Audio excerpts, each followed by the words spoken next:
Больше сотни мальчишек и девчонок со всей республики приехали в город Октябрьский, чтобы посостязаться в кроссе и гонке на лыжероллерах.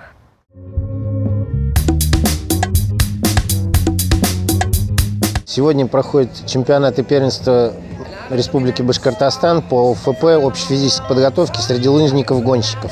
Личное первенство с целью выявить сильнейших спортсменов республики. Участвует практически вся республика, участвуют все города республики. Больше представительств город Октябрьский, город Уфа, начиная от 2004-2006 и старше. Я думаю, что это для всех немаловажно проверить свою подготовку летнюю, то есть сделать какие-то выводы и в дальнейшем можно над чем работать.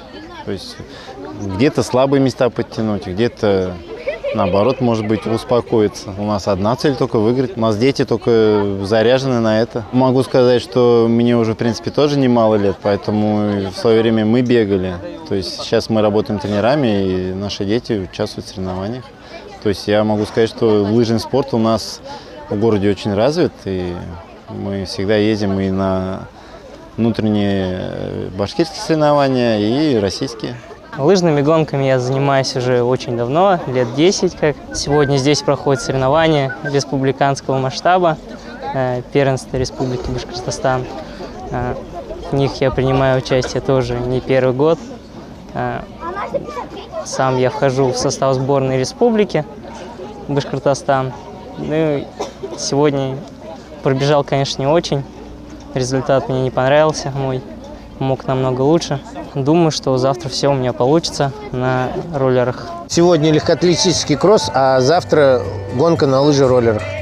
На новой прекрасной трассе, которую вот построили в городе Октябрьском. Изумительная трасса, все ее опробовали, все довольны.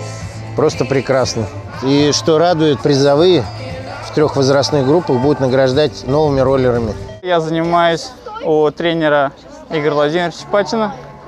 12 лет уже. Вот, и сегодня я выиграл кросс. Ну, это как бы проверка перед началом сезона. За 2 месяца я уже, наверное, пробежал 8 стартов где-то. Вот, ну, мы как бы через старт подводимся плавно к зимним стартам.